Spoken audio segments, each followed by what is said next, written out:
Unang Hari, Kabanata 12. Pumunta sa Shechem si Rehoboam sapagkat nagtipon-tipon doon ang lahat ng mga taga-Israel upang siya'y gawing hari. Nasa Ehipto pa noon si Jeroboam na anak ni Nebat. Nagtago siya roon noong pinaghahanap siya ni Solomon. Nang mabalitaan ni Jeroboam ang mga pangyayari, umuwi siya mula sa Ehipto. Siya'y kanilang ipinasundo mula roon. Humarap nga kay Rehoboam si Jeroboam at ang buong Israel, at sinabi sa kanya, "Napakabigat po ng mga pasaning iniatang sa amin ng inyong ama. Bawasan po ninyo ang pahirap na ginawa niya sa amin. Pagaanin ninyo ang pasanin na aming dinadala, at paglilingkuran namin kayo."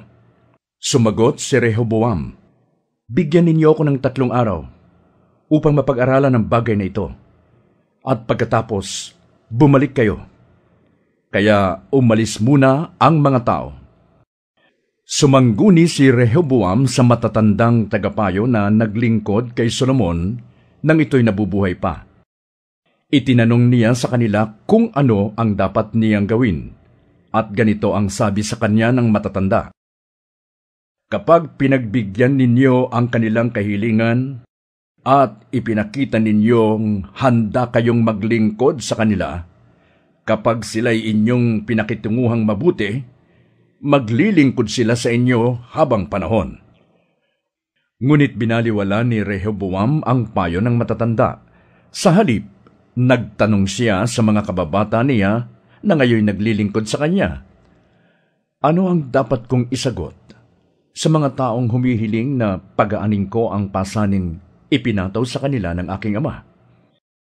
Ganito naman ang payo nila, "Sabihin mo sa kanila na ang iyong ama ay naging mahina, at daragdagan mo pa ang pahirap na kanyang ipinapasan sa kanila. At kung sila'y hinagupit niya ng latigo, hahagupitin mo naman sila ng mga panghampas na may tinik na bakal." Pagkalipas ng 3 araw, bumalik si Jeroboam at ang mga tao ayon sa iniutos sa kanila ng hari. Salungat sa payo ng matatanda, magaspang ang sagot na ibinigay ni Rehoboam sa mga tao. Ang sinunod niya ay ang payo ng kabataan, kaya sinabi niya, "Kung mabigat ang dalahing ipinapasan sa inyo ng aking ama, daragdagan ko pa yan. Kung hinagupit niya kayo ng latigo, panghampas na may tinik na bakal ang ihahagupit ko sa inyo." Hindi nga pinakinggan ng hari ang karaingan ng bayan. Sa ganitong paraan ay natupad ang sinabi ng propeta ni Yahweh na si Ahiyas kay Jeroboam na anak ni Nebat nang sila'y magkita sa Shilo. Nang makita ng mga taong bayan na ayaw silang pakinggan ng hari, ay sinabi nila, "Umuwi na tayo, o Israel! Ano bang mapapala natin kay David? Ano bang nagawa para sa atin ng anak ni Jesse? Pabayaan na natin ang sambahayan ni David." Umuwi na nga sa kani-kanilang tahanan ang 10 lipi ng Israel. Ang mga naninirahan lamang sa mga lungsod ng Huda ang nanatiling sakop ni Rehoboam. Pagkatapos, pinapunta niya sa 10 lipi si Adoniram, ang tagapangasiwa ng sapilitang pagtatrabaho, ngunit ito ay pinagbabato nila hanggang mamatay. Kaya't nagmamadaling sumakay si Rehoboam sa kanyang karwahe at tumakas patungo sa Jerusalem. Magmula noon, patuloy na naghimagsik ang 10 lipi ng Israel sa paghahari ng angkan ni David.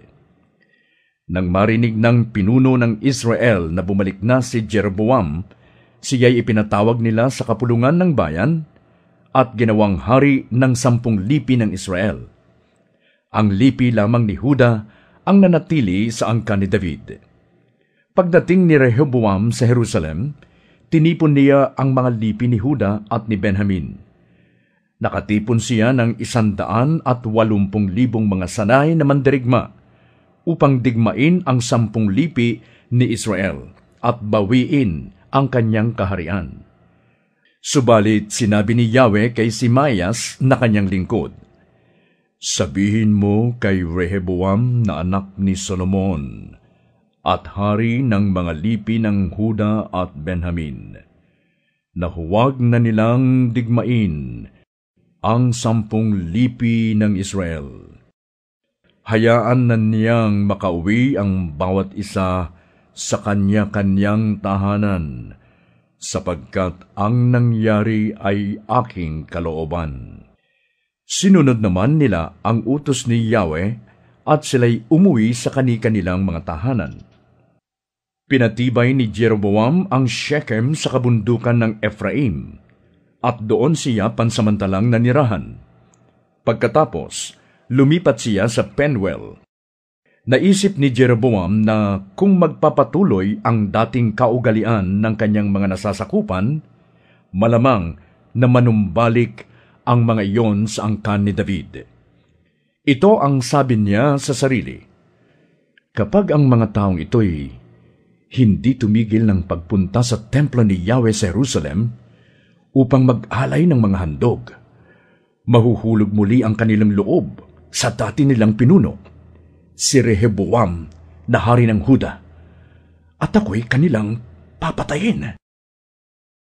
Kaya't matapos pag-isipan ang bagay na ito, gumawa siya ng 2 guyang ginto at sinabi sa mga taong bayan, "Huwag na kayong mag-abalang pumunta sa Jerusalem.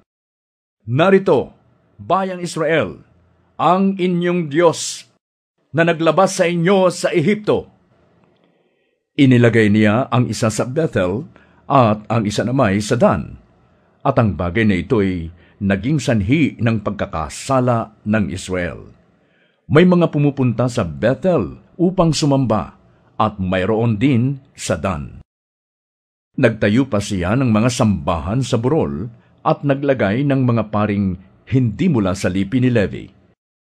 Ginawa niyang pista ang 15 araw ng 8 buwan ng taon, katulad ng kapistahang ipinagdiriwang sa Huda. Naghandog siya sa altar sa Bethel sa mga guyang ginto na kanyang ginawa, at naglingkod doon ang mga paring inilagay niya sa mga sagradong burol. Pumunta nga siya sa altar na kanyang ipinatayo sa Bethel noong 15 araw ng 8 buwan, buwan na siya ang pumili. Iyo'y ginawa niyang pista sa 10 lipi ng Israel, at siya mismo ang umakyat sa altar at nagsunog ng insenso.